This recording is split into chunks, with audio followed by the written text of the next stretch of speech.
Hey there, Michael Scanzello here with ThriveMeWild.com. Take a moment, take a deep breath. Because I want you just to be present here with me for a moment. I'm going to try to keep today's message really short, down to maybe like 5 or 6 minutes. And it's all about that stress and anxiety and how we try to cover it up in life. So here, today's message is going to be, let it out. Let it go. Just like that song in that Disney movie, let it go. Let it go. And that may say, like, sure, Mike, that sounds great, just to let it go, right? And if you're new here, it's Thrive Me Wild. You can go on the website, thrivemewild.com. You can get the email updates. So you just get this video right into your inbox every day, if you'd like that. Then it goes down to about once a week with some messages, just like trying to talk to a friend to help out, if you want to check that out. But right now, today, like I said, just to let it go. Like all your feelings of having to be perfect. Right? That's that overthinking mentality. And here we talk about the even think solution, or the even think philosophy, which is really not mine. It's really kind of like Buddhism, at least in Hermann Hesse, when he wrote Siddhartha. Talking about the idea of walking that middle path, of not being too crazy where you're underthinking life to where you're just in reaction mode, which is like feeling things all the time. For today's topic, if you were just like running around shouting and screaming and yelling, right, that's not a very effective state of mind, an effective way to engage with other people or with the world around you. But it's also not effective to overthink your feelings, right, to a point where you try to be perfect and you try to appear like everything's okay, everything's fine, I'm fine. How are you today? I'm fine. How are you? I'm fine. Everything's fine. I'm okay. You're okay? I'm okay. I'm okay. Meanwhile, underneath it all, you're screaming inside. You're like, you're just losing your mind because we all go through pain. We all go through struggles. So again, just take a deep breath with me. Try to relax. Try to calm.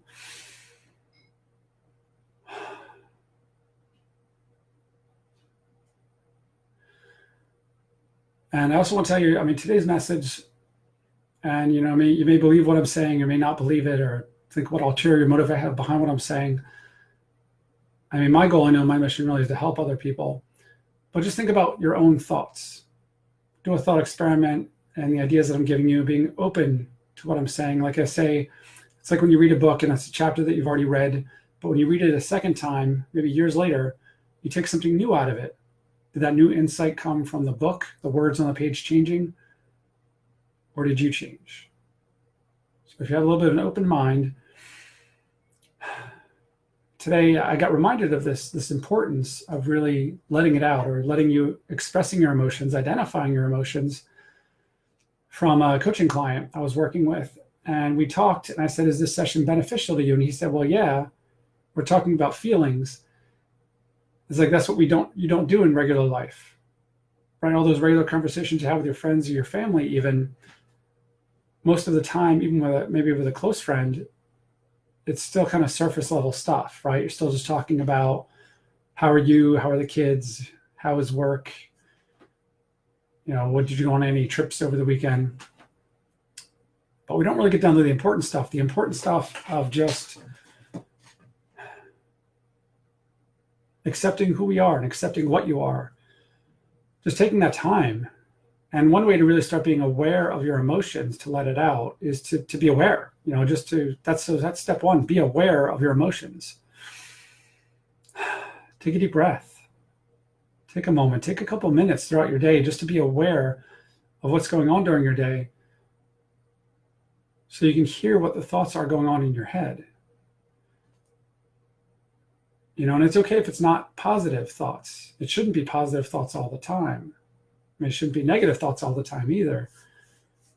And that's the whole kind of walking that middle path between believing that you have to be happy all the time and trying to put on a happy face, or just living your life in disarray and chaos, just believing that things happen to you and, the world just heaps piles of challenges and crap on top of you, and that you can't dig your way out. So you might as well just keep screaming and fighting and clawing and punching your way through life in reaction mode, and thinking that, I can't get a better job, I can't get better friends, I'm stuck in my situation. That's all that underthinking, that I call it, but just that reaction mode, that kind of, gut level,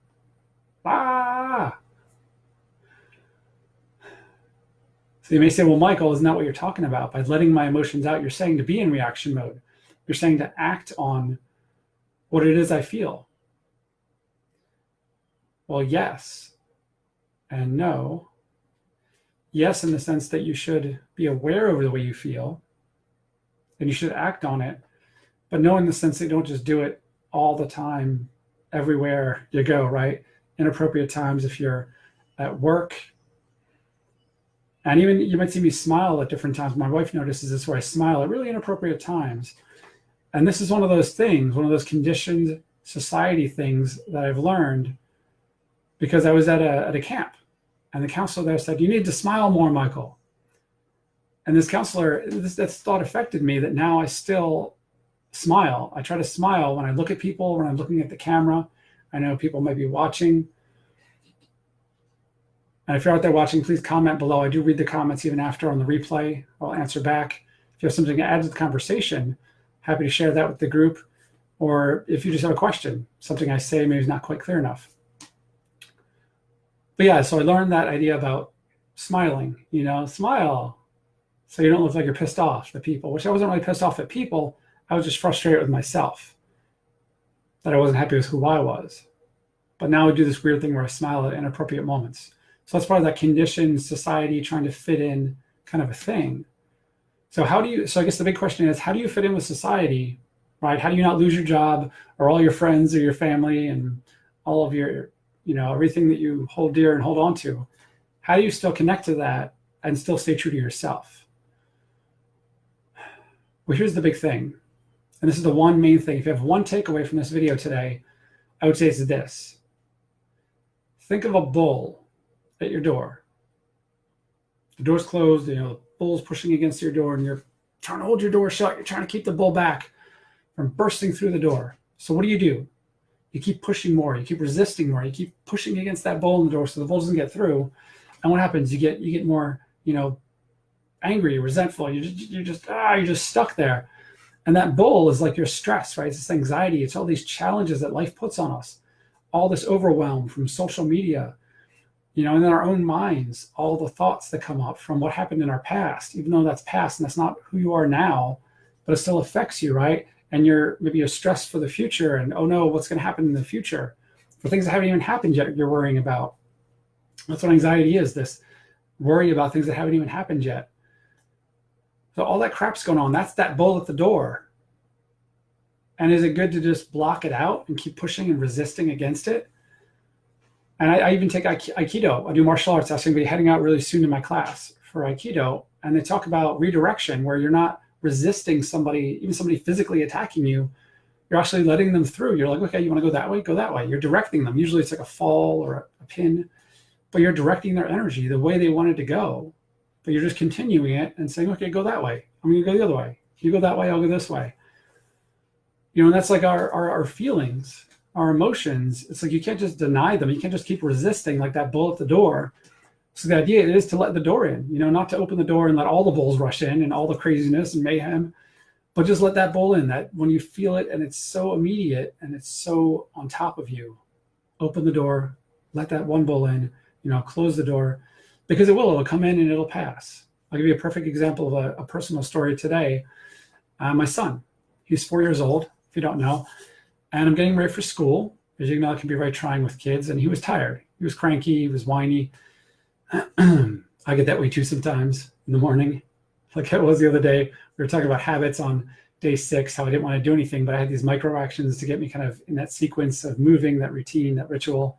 Go back and look at that if you don't feel like doing anything today, and there's things you have to do. Take a look at that.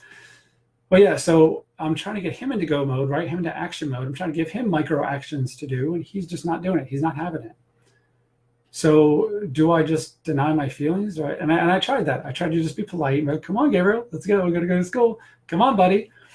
We're going to do it. And I just kept trying to calm down and just be that calm parent and be, that friendly parent and, proactive and everything. And it didn't work. He didn't move. So I had to actually yell. I had to scream at him. But when I finally screamed at him and yelled at him and I put my foot down and let him know what the deal was, he changed. He was upset. We had a moment. And then, I stepped away for a moment. I took a deep breath. I talk about that in an earlier video as well. I think on the mindfulness day, on day 5, about just taking a deep breath. Sometimes you got to step away, take a deep breath. So it wasn't like I avoided it. I had to face it head on. It was a head on situation that wouldn't let go until I faced it head on. But then once I let the bull in and the bull passed, within seconds, I think even like maybe less than a minute, we're back to normal. We're back to being friends. I'm hugging him. You know, he wants to go off to school and he wants to hold my hand. Daddy, hold my hand as I'm taking him off to school. So it can change that quickly, just like your emotions and your feelings can change that quickly, because newsflash, it's not these outside things that are causing your emotions. It's inside. It's your perception of the world that causes all of your experience of this anxiety and this stress. But the more we're aware of it, the more you can be aware that it is coming from inside you. That you don't think it's all the outside. Thanks for the hearts. All those likes there, Valerie. Thanks. Good to have you here with me. So yeah, so have that awareness. To just know this as well. Know that it's okay. It's perfectly normal to not be happy 100% of the time. There are going to be days where you're not going to feel like doing what you have to do, but that's okay. That's normal, just like everybody else. Thanks for the likes and the hearts there. It's perfectly normal. You're just like everyone else. We're all in this boat together, and connect to somebody. You know, share those feelings with someone else. Find somebody else that you can call on to support you. Close friend or a spouse, maybe somebody, a significant other, someone you're dating, a family member, or maybe it's just somebody you work with who's a good person to talk to. And you can support each other when you have those trying days, but not to hide those emotions, but to let it out in an appropriate way and to know that it's okay to feel that way. Let's see if I got over all my little notes here of what I wanted to say today. Yeah, so that's pretty much it, guys. So again, if you do want to check this out, again, I'm going to try and keep them short, just actionable stuff as they happen in real life. From a real overthinker here, somebody who's anxious, I think even a little bit OCD, been on some forums lately trying to check out some information.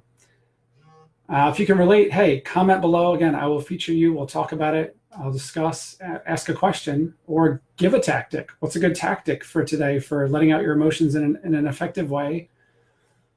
And do you feel like it's good to have those negative emotions sometimes? You know, it's useful to be angry sometimes, right? It gets things done. When we're angry, people move into action. Customer service people move into action. If you sound like everything's okay, nobody wants to do anything. But if you sound a little bit upset, you know, and you're still proactive about it, things get done. It just happens that way. Check out this book, The Upside of Your Dark Side. They talk a lot about it. A lot of psychological studies they reference there, all about the value of what's called negative emotions. They just call it useful or not useful emotions. And if you look at it that way, that there are no negative emotions. It's just things that are useful in a different way. Some positive emotions are useful. Some negative emotions, you know, traditionally negative, are useful. Thanks for the thumbs up there. So yeah, check out that book, The Upside of Your Dark Side. Maybe I'll put a little reference to that below. And if you want to get on board as well with the previous videos, you can just get them right to your inbox every day at thrivemewild.com. There'll be a sign up there, put your email in. And I just send out one a day for this 30-day series. Whether you're watching it a month later or whatever, you'll still get the 30-day series. I'll set it up so it's like an automatic thing. You just start at day 1 once you start getting the emails. And then after that, you just get like a weekly thing, just a message just like this that I want to share with you that hopefully will benefit you to improve your life and empower those around you. So that's what I'm going to leave you with, this final thought. You have everything you need to thrive. You have your mind, you have your actions and your personality. So when you go out there, you live your full potential. You're just authentic. You let it out. You're going to empower others to do the same. Thank you very much for your time. Have a great day. And thank you, Valerie, for that little tip, the comment with the great point. And I look forward to seeing you guys on the next video.